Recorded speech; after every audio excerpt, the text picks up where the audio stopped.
సంస్థల ఎన్నికలు ఎమ్మెల్యేలకు సవాల్గా మారనున్నాయి.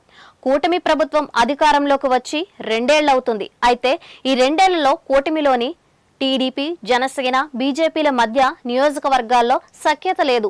దీంతో స్థానిక సంస్థల ఎన్నికల్లో అధికార పార్టీ ఇబ్బందులు తలెత్తే అవకాశం ఉందని భావించి 3 పార్టీల అగ్రనాయకత్వం అప్రమత్తమైంది.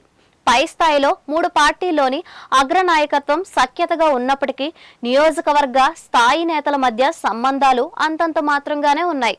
పదవులు, కాంట్రాక్టులు, ఇసుక, మద్యం వంటి విషయాల్లో తేడాలు రావడంతో కూటమి నియోజకవర్గాల్లో కలిసి లేదన్నది వాస్తవం.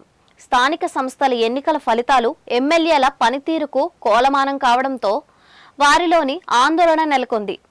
ఏ పార్టీ ఎమ్మెల్యే అక్కడ ప్రాతినిధ్యం వహిస్తుంటే మిగిలిన పార్టీల నేతలను నిర్లక్ష్యం చేస్తున్నారని ఇప్పటికే అనేక చోట్ల నుంచి ఫిర్యాదులు అధినాయకత్వానికి అందుతున్నాయి. ఇందుకు టీడీపీ, జనసేన, బీజేపీ ఏదీ మినహాయింపు కాదు. తమ గెలుపునకు దోహదపడిన తమ పార్టీకి సంబంధించిన నాయకులకే పదవులు, కాంట్రాక్టులు ఇస్తుండటంతో మిగిలిన పార్టీల నేతలు కేడర్లో అసంతృప్తి నెలకొంది.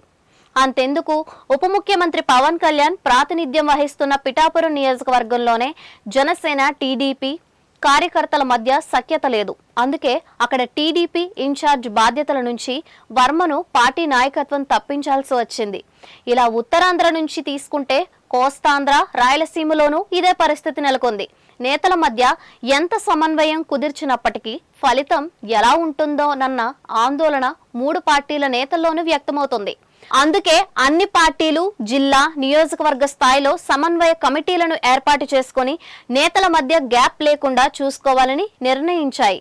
విభేదాల ఫలితం ప్రభావం స్థానిక సంస్థల ఎన్నికలపై పడకూడదని ఎమ్మెల్యేలతో పాటు టీడీపీ, జనసేన, బీజేపీ ఇన్ఛార్జీలతో సమావేశం ఏర్పాటు చేసుకుని నేతల మధ్య కేడర్లలో నెలకొన్న విభేదాలు తొలగించే ప్రయత్నాలు చేయాలని నిర్ణయించింది. మొత్తం మీద జనసేన, టీడీపీ, బీజేపీ నాయకత్వంలో నియోజకవర్గంలో నెలకొన్న విభేదాలు కొంత అలజడికి కారణమయ్యాయి.